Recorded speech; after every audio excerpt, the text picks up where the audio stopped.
Thank you very much, and don't forget, this video was made possible by my patrons on Patreon.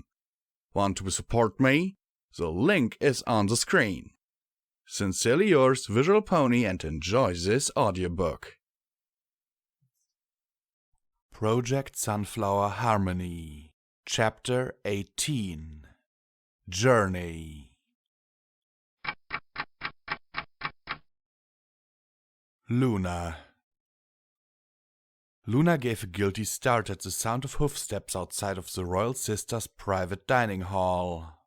The piles of papers, strategically placed around her breakfast of strawberry-smothered waffles, erupted from the table as she began to frantically gather them up in her magic, arranging them into a single unity stack. She just managed to get them all together just as the door opened, though she realized with a sinking sensation that there was no reasonable place for her to hide them all. Princess Celestia stood in the doorway, looking down at her younger sister with a small and disapproving frown on her muzzle.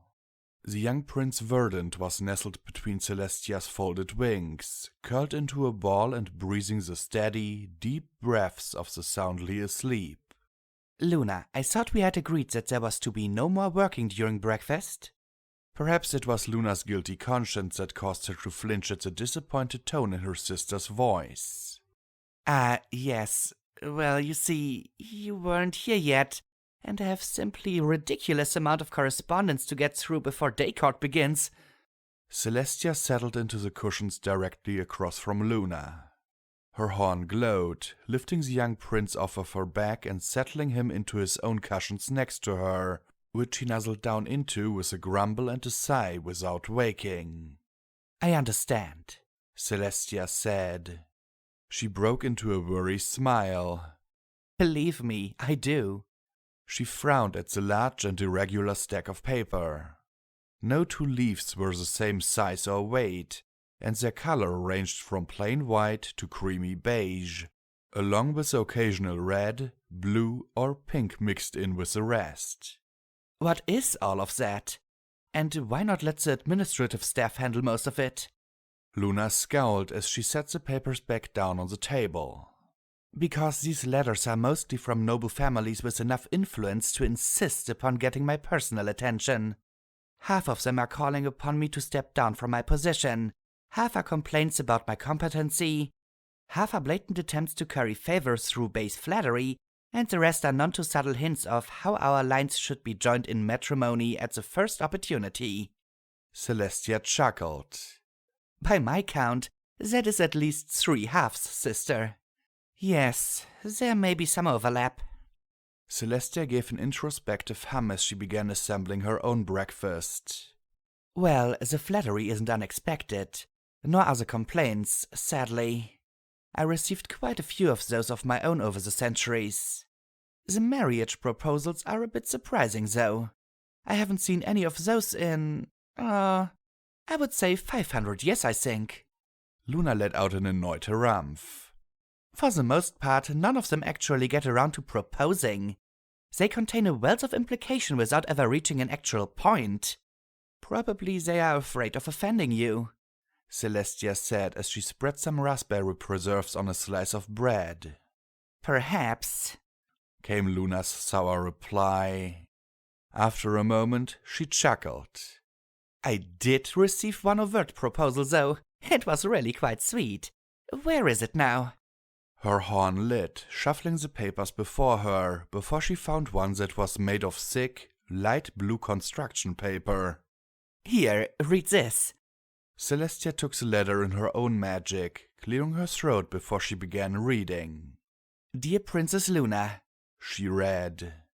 "I think you are very pretty and also very nice, and I would like to marry you when I get older. My mom said it was okay." Signed by a young gentlecolt named Burnished Copper, aged 6. Luna was trying to smother her giggles behind her hoof. She was failing. "I don't believe I've ever seen a marriage proposal written in crayon before," Celestia said. She turned the paper around. There seems to be a drawing of you together on the back, also in crayon. He seems quite a handsome young fellow, though apparently lacking his back left leg." Luna giggle-snorted, which caused her sister to look up at her sharply.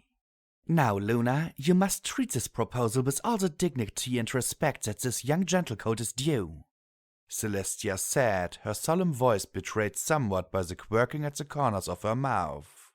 The young lad has given you perhaps the most heartfelt proposal any princess has ever received. How are you planning to answer? Well, I must let him down gently, of course, Luna said with a mock regretful sigh.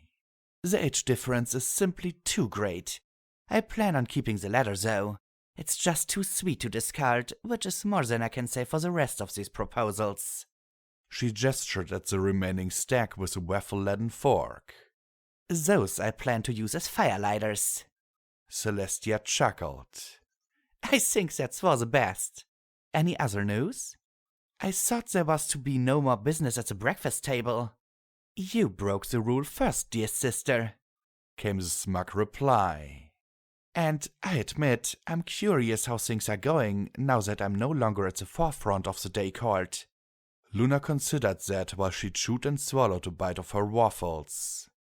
Well, we finally got Maggie Hansen to begin building our own harmonics facility here in Canterlot. Oh yes, I'd heard about that. We'll require several of the harmonics staff to stay here for a number of years in order to teach us how to use them, Luna said. Though I'm hoping to get some of the archmages out to study the process. Celestia quirked an eyebrow. To what end? To improve upon it, of course, Luna replied with a self-satisfied grin. Her sister was fantastic at maintaining the status quo, but not so much with innovation. Perhaps we can find a way to go between worlds without violently tearing holes in the very fabric of reality, which could allow us to have more gates open and to keep them open permanently. Perhaps we can even discover a way to replicate the harmonics process with magic rather than technology. Ah, I see. Celestia nodded thoughtfully. That would be extremely beneficial. Luna sighed and slumped. Unfortunately, I'm getting nothing but polite refusals or vague promises of future support from the Arcanum. None of the Archmagi I've reached out to seem willing to make the effort to even meet with me, and I'm unwilling to make it a royal summons. None of them? Celestia drew her head back. That's surprising and disappointing. Indeed, came Luna's glum reply. A moment of silence stretched between the two sisters, punctuated by the sounds of silverware on crockery and the gentle snores of Prince Verdant. It was Celestia who broke the silence, speaking with uncharacteristic reluctance. Staff, could you leave us, please? The attending palace staff stationed along the walls exchanged startled glances with one another before bowing and walking out. What was all that about? Luna asked when the last of the servers had shut the door behind them. Celestia didn't answer at first. Instead, she was casting what Luna recognized as anti-scrying and privacy spells. Very powerful ones at that. A band of tension tightened around her chest as Luna realized what her sister wanted to discuss. Have you considered the matter of my vision any further? I have, sister, Luna said, keeping her face carefully neutral. Have you? You know what Discord is like. I remember, Celestia replied calmly. Indeed? Luna could feel her heart pounding faster. Surely thou dost remember what he did to the town's ponies of Briarwell? She grimaced at her slip back into old Aquash and took a deep breath before continuing. Or those damnable paths of wonder? I remember those, yes, Celestia said, still with that insufferable calm. I also remember the singing forest, the mirror pool, the unending joy parade, and all the rest of the so-called 999 amusements. Luna shuddered. At least the elements restored those things to normal after Discord's first banishment. We can only hope so. The way Discord twisted the landscape before the elements restored them, there's no way of telling for certain. Celestia frowned. And I know some of his creations survived. Oh? Luna raised an eyebrow. That's the first I've heard of it. Most of them ended up in the Badlands, though I had heard reports that there was a small nest of owl bears discovered in the Griffin Kingdom a century ago, and Twilight and her friends have recently encountered both Poison Joke and the cockatrice in the Everfree Forest. The latter created because Discord wanted a menagerie of animal statues for his garden without taking the trouble to make them himself. Luna pointed out harshly. This is the creature you wish to release? He was different this time, Celestia replied calmly, though she kept her eyes averted. Different. It sounded like a feeble defense to Luna's ears. In what way? He was far less cruel, more playful. Celestia's calm veneer finally gave way to a pained grimace. Still unbelievable dangerous, of course.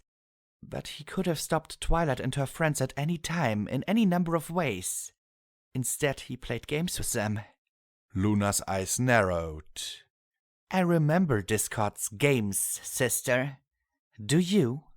This was not like back then, Celestia replied, having managed to recover that serene expression that Luna was finding almost infuriating at the moment. Only a slight ruffling of her ivory feathers hinted at the tension she must be feeling. I think the elements could have affected him somehow. Luna scoffed. So you've said before. I believe it to be true, though, and I keep coming back to one thing that supports my argument. And that is Nightmare Moon. Luna's blood ran cold. How could her sister bring up what had been Luna's darkest time in Discord's defense? And so casually, as if it were nothing. She drew herself up, her posture stiff and inflexible. Would you care to explain your meaning, sister? The Nightmare Moon of 1,000 years ago was powerful, driven, and cruel. She would stop at nothing to achieve her goals. This is true, Luna said, glaring into her sister's serene face. And yet Twilight and her friends still live. Why is that? Luna stopped, her mouth open. She considered the question for a long moment. I don't know, she confessed. Perhaps the long banishment weakened the nightmare's power?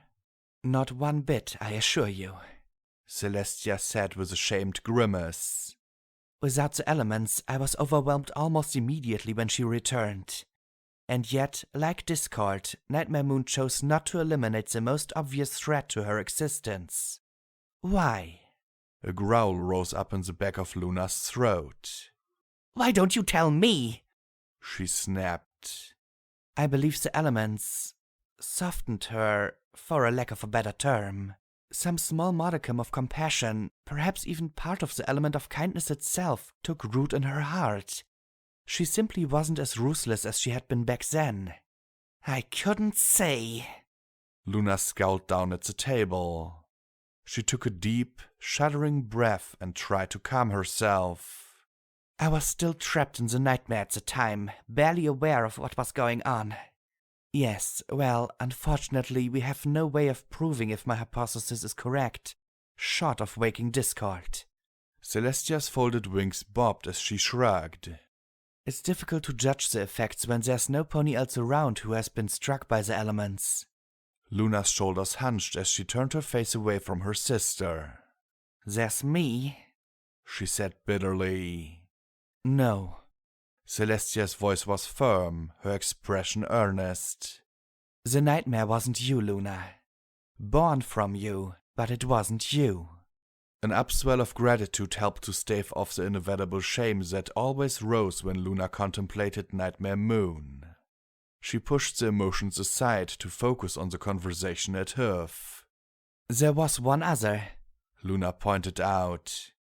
Your former student. Celestia looked confused for a moment before she flinched and looked down at the small green colt still sleeping next to her. No, Malachite is gone. Besides, even if the elements had an impact, it would be difficult to tell if those transferred to Verdant. Luna chewed the inside of her lip for a moment, then took another forkful of waffle, barely even tasting it. All right, Celestia, I agree to freeing Discord, as insane as that sounds. Luna pushed her plate away. I have conditions, though. And those are? The moment he does something untowards, he's back in the garden where he belongs, Luna said. And spellwork, the most powerful we can weave, to limit where he can go and what he can do. If he is able to twist Twilight and her friends again, or even just hide one of the elements, then we will never be able to stop him. Agreed, Celestia replied with a nod. I've already researched a few spells that I believe would do the trick, though I would greatly appreciate it if you would go over what I've developed so far. Luna sighed, rubbing a hoof at her temple while wondering what it was she'd gotten herself into. Very well. After breakfast? Celestia's warm smile answered her. After breakfast.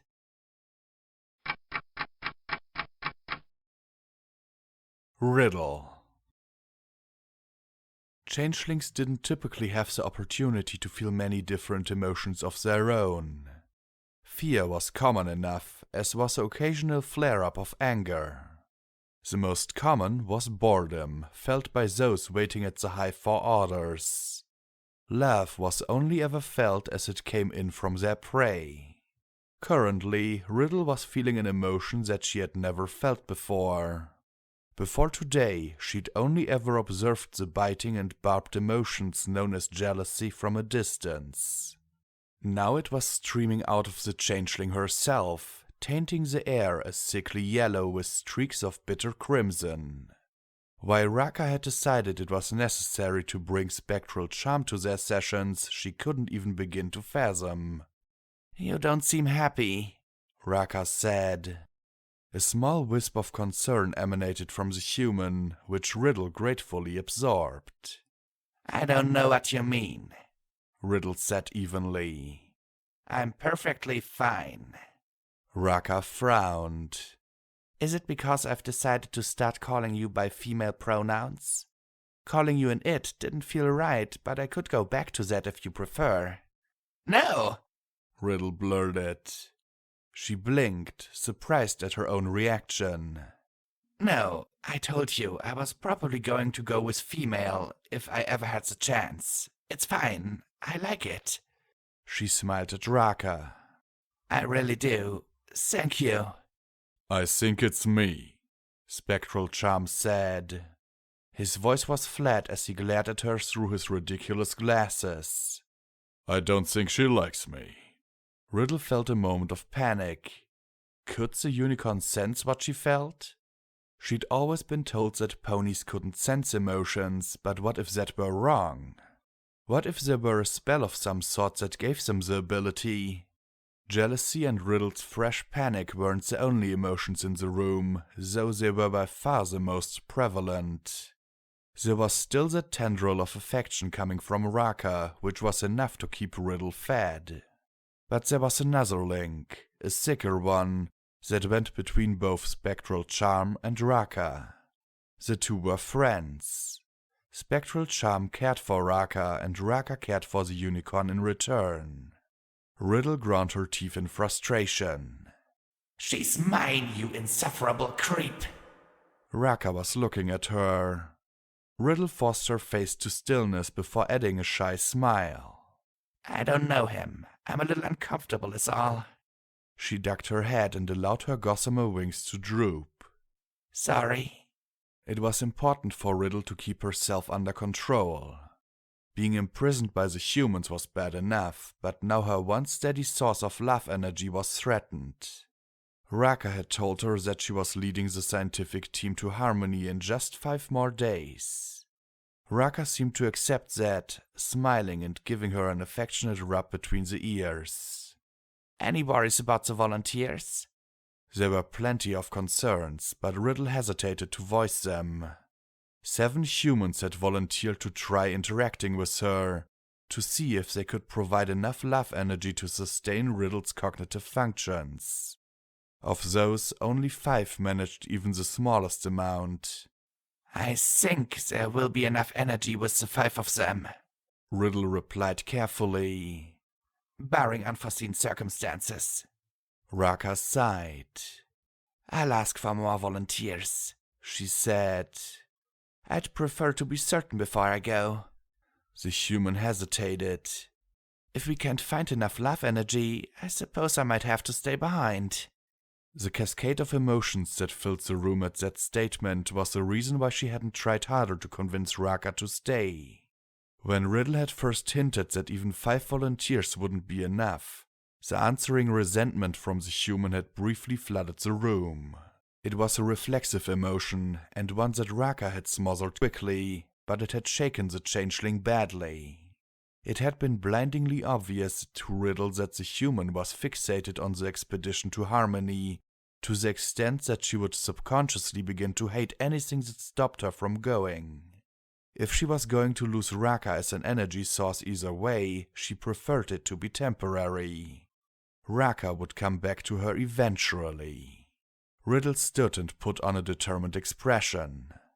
Raka, no, she said, making her voice firm. I know how much this means to you. I couldn't live with myself if you gave up on your dream.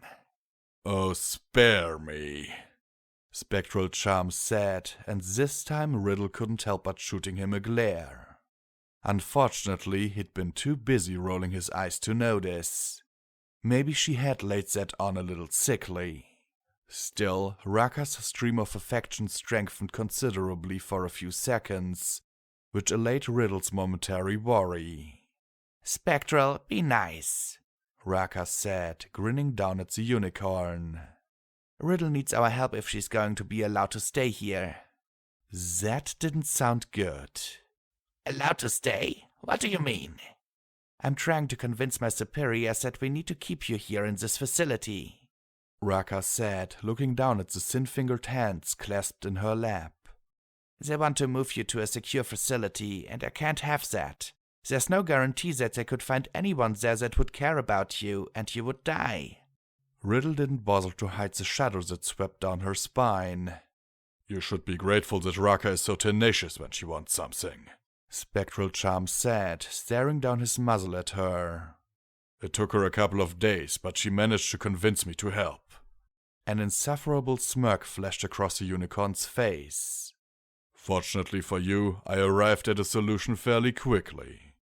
It's your ability to metabolize affection and process it into magic that is the key to your survival. If my theory is correct, you should be able to generate magical energy, which makes you completely unique here on Earth.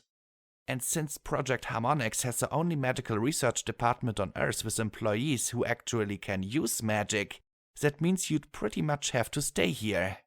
Raka finished with a huge grin. You want to feed me love so that I can generate magic?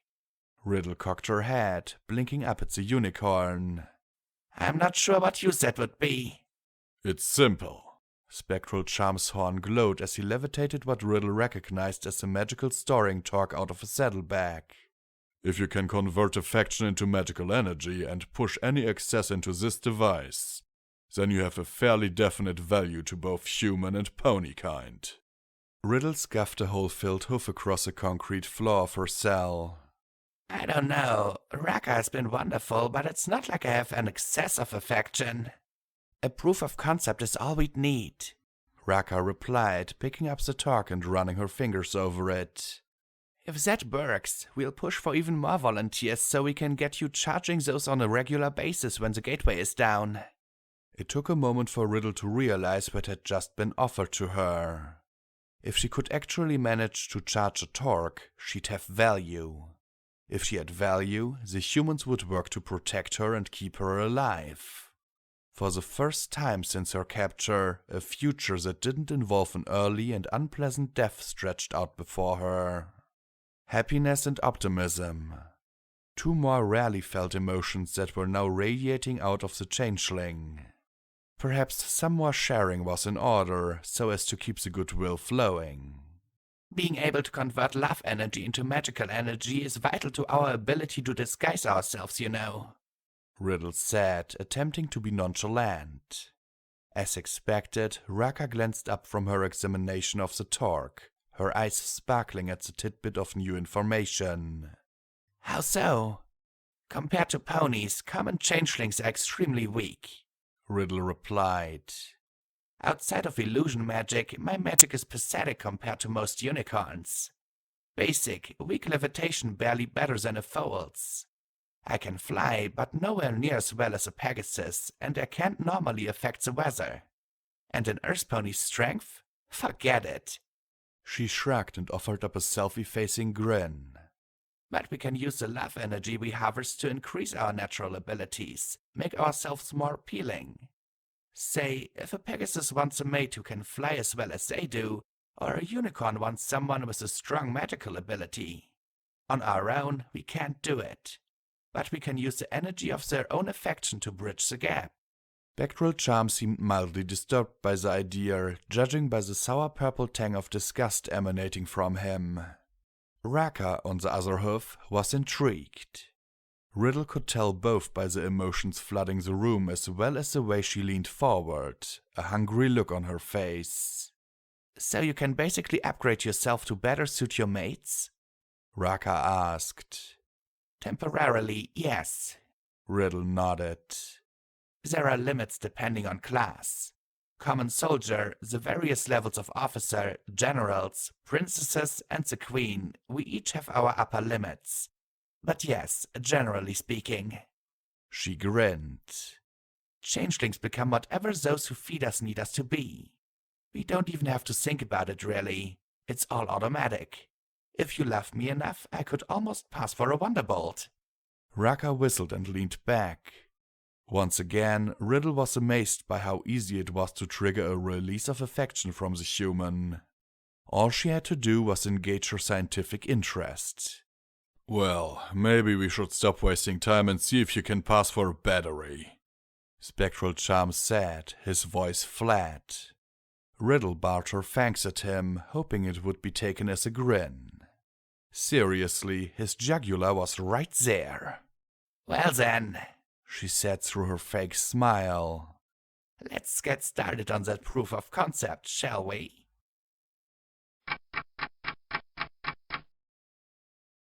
Twilight. The sound of an explosion startled Twilight out of the light doze that the rocking of the train had lulled her into. She glared at Spike, who was sitting next to her and playing some silly little game on his tablet. From what she could see, it involved launching fruit at passing birds for some reason, which would then explode when hit. That wasn't the disturbing part. The disturbing part was how the little dragon would break out into the occasional giggle when it happened. Spike, I think that's enough of that game, don't you? Twilight recognized the protruding lower lip and wide eyes of an incoming pout and decided to head it off before it got any traction. Maybe you could watch a movie instead? Spike brightened at the suggestion. I suppose I could, yeah. Just make sure it isn't so loud it disturbs the other passengers, Twilight said. Spike, already poking at the screen with his stylus, grunted in reply, and Twilight went back to looking out the window. Her trip to Canterlot had lasted much longer than she'd expected. Almost 2 full weeks, half of the time spent being frustrated in her attempts to learn dream magic. After her eventual success, there had been a few more lessons before Luna had declared that her training had progressed far enough for her to continue it from Ponyville. After all, her physical presence wasn't required if they'd be meeting every night in the Dream Realms. By the time the princess had made that decision, Twilight was more than happy to go. She wasn't sure, but it seemed like Trixie had been avoiding her ever since her first successful trip to the Threshold. Whenever they did talk, the former showmare had been stiff and oddly formal, which put Twilight on edge. Twilight had no idea what she'd done to upset the other mare, but at least she wouldn't have to deal with her directly. Not outside of the Dream Realms, at least. The train pulled up to the Ponyville station some time before noon. Spike put his tablet away as Twilight retrieved their minimal luggage, and together they made their way back to the Golden Oaks Library. The swell of emotion at the sight of the tree library sometimes still felt odd to Twilight. Home. A couple of years ago, she never would have been able to credit it. Living in a small agrarian town with next to no research facilities, not to mention moving so far away from the princess. A younger version of herself would have found the very thought absurd. Even the fact that her residence was a library wouldn't have been enough to convince past Twilight that she could live here. Today, she couldn't imagine living anywhere else, and the books were only a small part of that. Twilight opened the front door to the library, smiling like she always did when she caught the smell of the books, all properly in their shelves, more or less. A quick glance told Twilight that the temporary librarian, Miss Shax, had been reshelving things again while Twilight was away. She wouldn't have minded if it weren't for the fact that the older mare arranged every book alphabetically, with no regard to subject and in complete defiance of the duodecimal system. Not that she minded, of course. There were few things more relaxing and fun than reshelving day, and the silent battle of wills between the new and old librarians was actually something she looked forward to. She suspected that Mrs. Shax did as well. Spike slid off of her back and immediately charged the stairs with a quick "See ya!" His little legs pounded up the steps, the noise bringing Mrs. Shax out of the side room. The older mare stopped, her eyes narrowing. "So," Mrs. Shax said, "this is what counts as few days."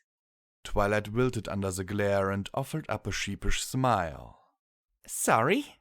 she offered. "It took longer than I expected to get my hoof in the door with dream magic." That brought the elderly mare up short. "Dream magic?" She frowned. "Oh yes, I remember there was an announcement for that. So, you went and joined Princess Luna's dream guard then?" "Oh, no," Twilight said as she floated her saddlebags off of her back, placing them nearby with the rest of her luggage. "I just wanted to learn. Oh, and this is for you," she added, opening up a suitcase and removing a small, wrapped box from inside. "As a thank you for maintaining the library while I was gone." The gift had its hoped-for disarming effect. Mrs. Shax brought up a hoof to her chest as her eyes widened. "Oh, you didn't need to do that." "I wanted to," Twilight assured her. "It's really the least I could do after leaving you here for 2 weeks." "Oh, well, thank you, dear," Mrs. Shax replied with a smile. She took the box in her own magical field and opened it with a quick efficiency that impressed Twilight. She removed the contents and gasped. "Oh, it's lovely."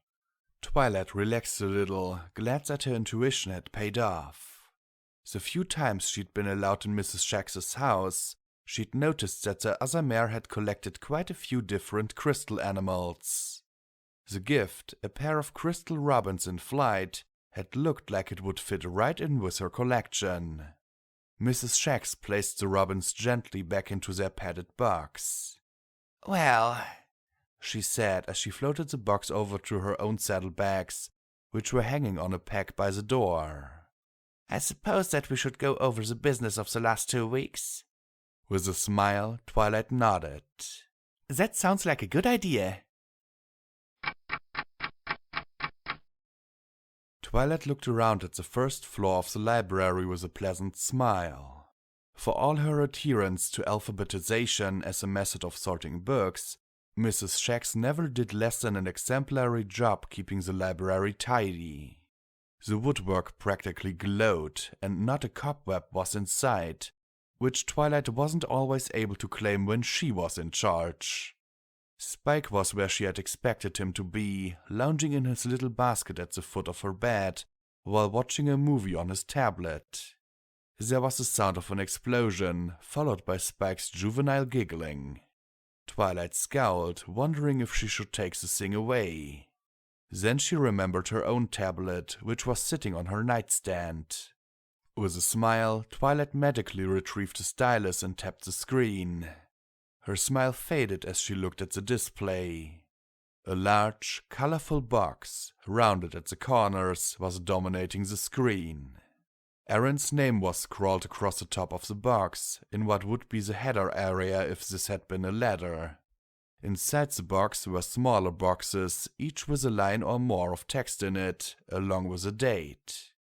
After a moment of contemplation, Twilight realized that this must be the texting that her friend had described to her a few weeks ago. "Hi, Twilight!" The first box read. Guess what? Ponytail has Wi-Fi now. This was followed by the Earth date of time of Friday, 03/25/2039, 5:12 p.m. There was a second box under the first that read. Sorry, that should be Pony Villa. Friday, 03/25/2039, 5:12 p.m. A third box read. Ponyville, dang it! Text-to-speech is great, but it has its limitations. Friday, 03/25/2039, 5:14 p.m. So each message gets its own little box within a bigger box? Twilight mused aloud. How tidy! What? Spike asked from his basket, raising his voice so he could be heard over the noise of the movie he was watching. Oh, nothing. I just received a few messages from Aaron. Spike grunted and turned back to his movie. Twilight lay down on her bed and scrolled through the rest of the messages. Ha! I keep trying to go on the internet. Old habits.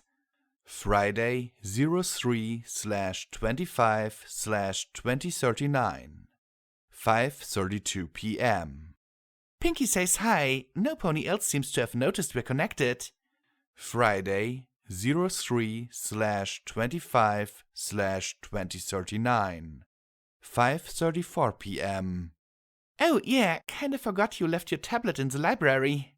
Friday, 03/25/2039, 5:37 p.m. And that you wouldn't be able to see this anyway, since the network doesn't reach Canterlot. Friday, 03/25/2039, 5:37 p.m. Well, when you get back, we can communicate with this whenever we want. Friday, 03/25/2039, 5:38 p.m. Not when we're sleeping, obviously. Friday, 03/25/2039, 5:38 p.m. But whenever else. Friday, 03/25/2039, 5:39 p.m. We should have lunch when you get back. Friday, 03/25/2039, 5:42 p.m. Whenever you want. Friday, 03/25/2039, 5:42 p.m. Even Hayburgers. I know you love those. Friday, 03/25/2039, 5:45 p.m. This is so cool. Jerry just told me I have control over the drones left behind from Harmonix. Friday, 03/25/2039, 6 p.m. You know, those black flying things? Friday, 03/25/2039, 6:01 p.m. I guess they're using them for wireless repeaters, so the network can reach Fluttershy's and Applejack's houses.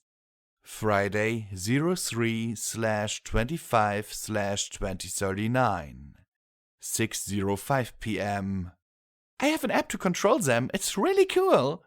Friday, 03/25/2039, 6:06 p.m. I'll show you when we get together. Friday, 03/25/2039, 6:08 p.m. Hey, are you back yet? Saturday, 03/26/2039, 8:07 a.m. How about now?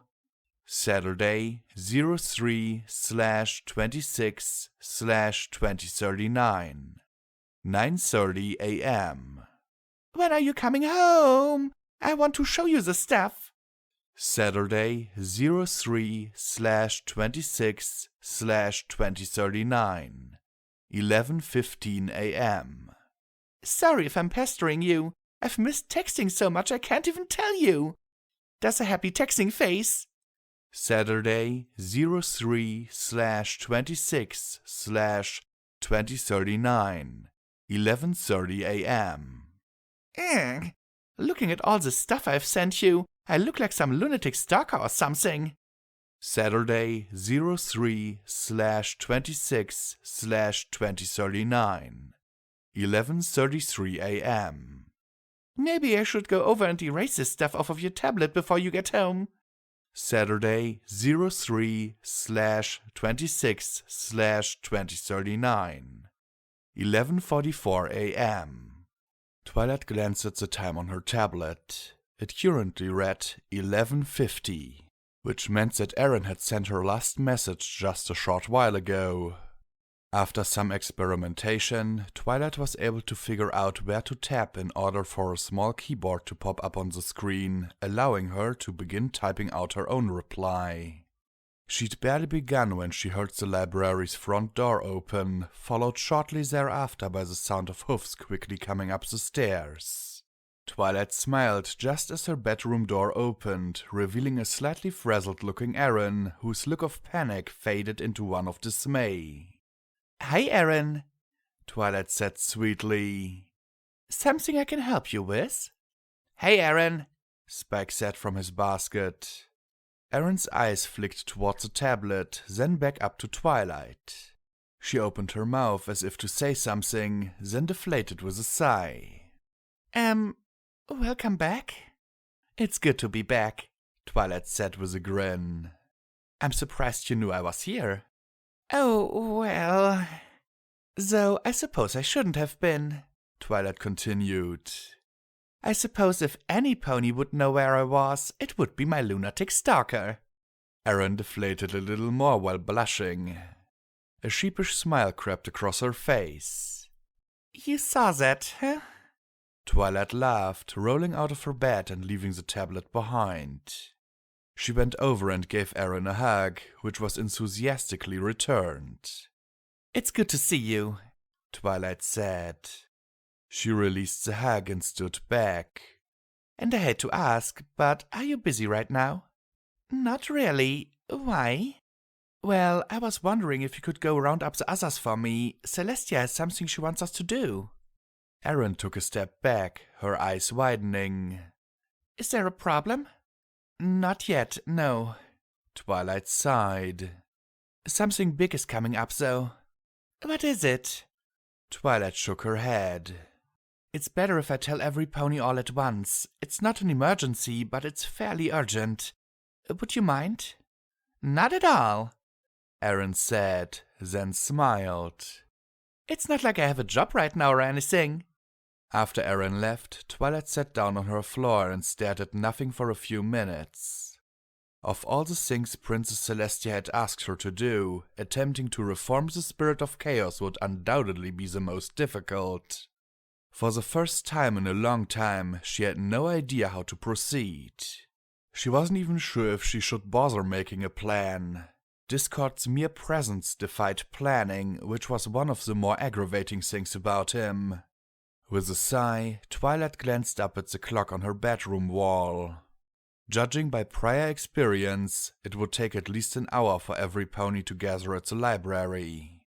Plenty of time to begin reshelving the library, which would at least keep her mind occupied. The thought cheered her up a little as she made her way downstairs.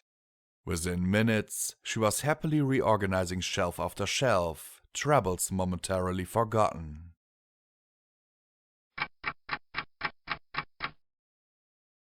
Raka. The day had finally come. A fleet of semi-trucks were staged in the parking lot of the Harmonix compound, engines idling while waiting for the gateway to open. Of the trailers attached to the rigs, some were self-contained labs, others were dormitories, and a few were packed with the supplies they would need for the next few weeks. A mobile science base, all ready to go once the gateway opened. The same procedure had been pioneered for bulk shipments of goods to Zenebra in order to assist in building humanity's first non-terrestrial city. Raka figured that it would work just as well to get the science team and all their equipment onto the world of Harmony. A pair of large emitters were bolted to one end of the parking lot. The 6-member security team would be the first to go through in their 2 rugged diesel-powered pickup trucks to make sure the landing zone was secure, and then the semi-trucks would go through. Finally, the research team of both human and equestrian scientists would walk through, once everything was clear. Raka was standing next to Maggie Hansen, just outside of a large tent made of clear plastic. The harmonics team was inside the tent, monitoring readings and preparing to open the gateway. According to the estimates, the opportunity to open the gateway was coming up very soon.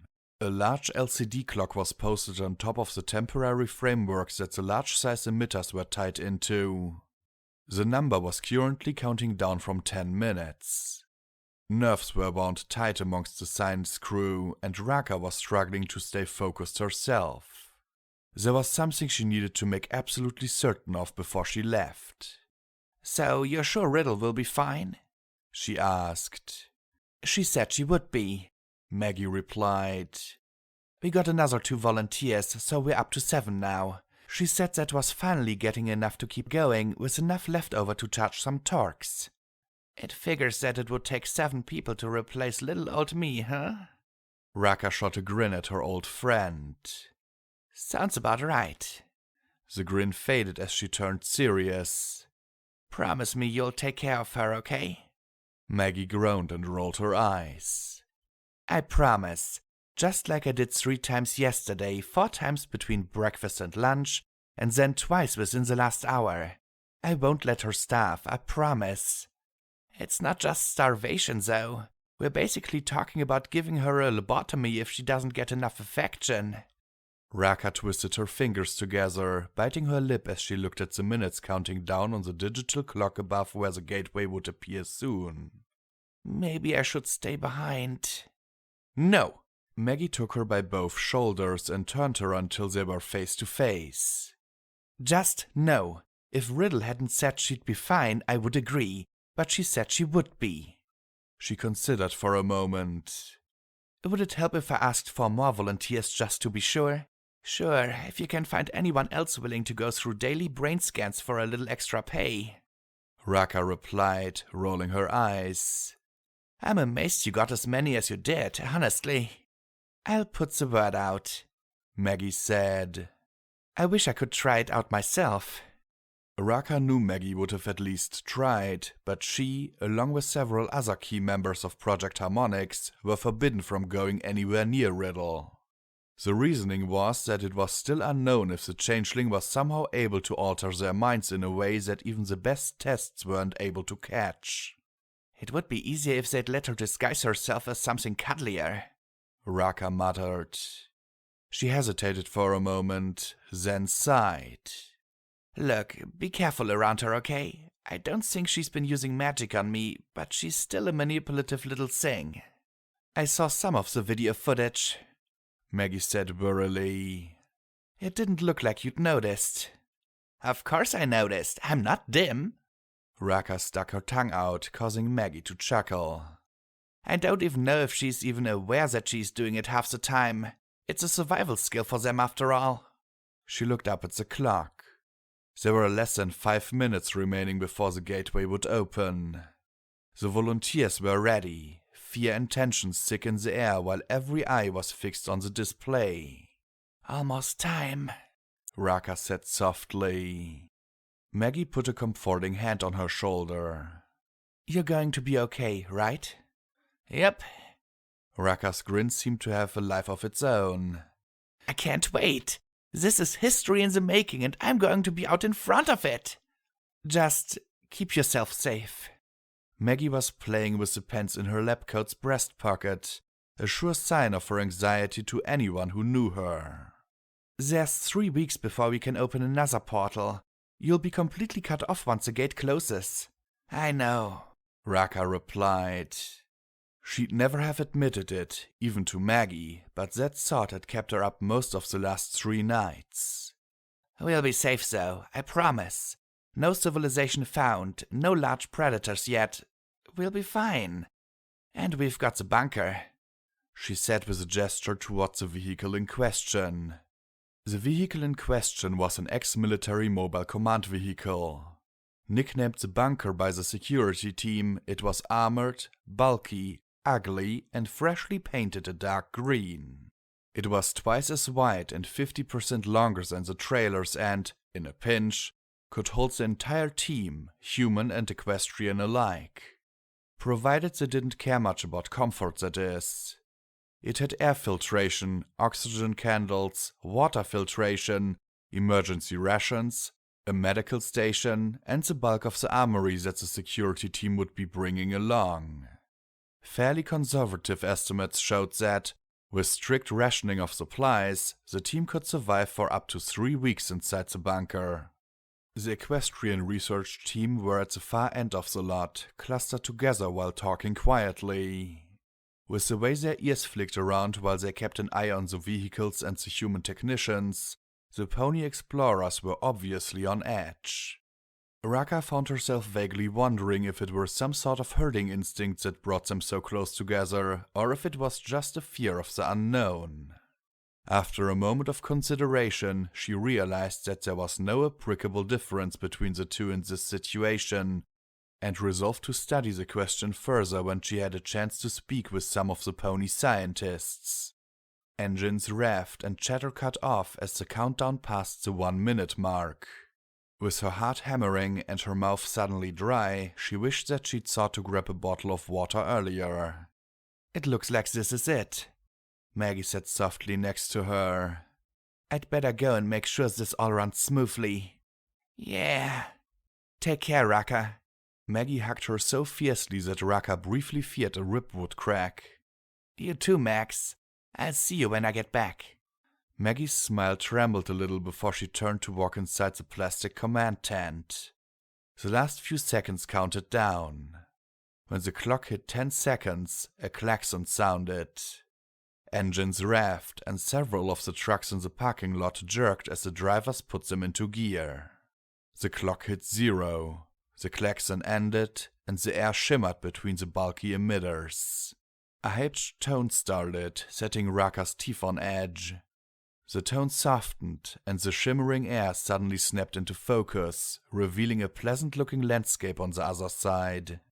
The landing zone looked like it was a fairly flat space on top of a hill, with only some strangely textured alien plants clinging the ground. One of the security team barked an order, and the 2 security vehicles darted through. After a few minutes, the all-clear was given and the semi-trucks began rumbling through, starting with the bunker. Then it was the research team's turn. Raka hefted her heavy duffel bag up over her shoulder and glanced over at Maggie, who was looking back with concern etched deeply into her face.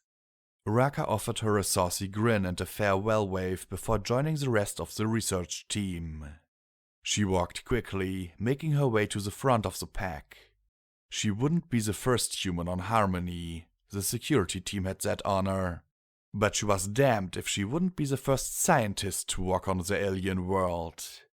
Thus it was, with a spring in her step and a gleam in her eye, Dr. Raka Nair stepped confidently through the gateway onto the world they called Harmony.